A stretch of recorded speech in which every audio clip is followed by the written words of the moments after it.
was trying the tool, this tool for it. I just was not doing it. I just put the screwdriver in there, push it back, and that did it to undo the clamp. So much for that tool.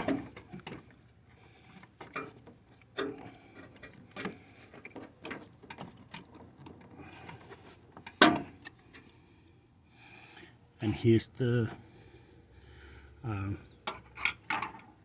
fuel solenoid valve. Here's the new one.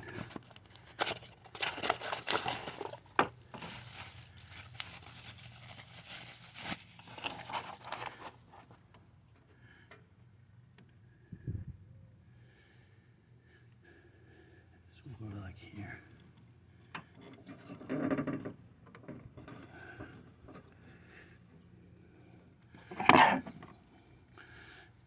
Let's see if it at least works to for putting it back on.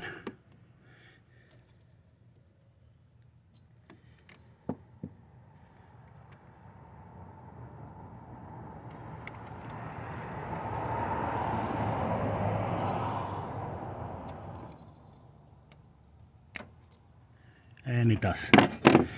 Now,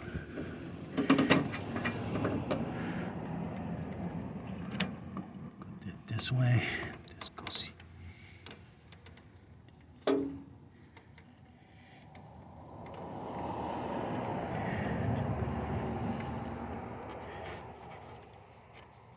Goes back in there.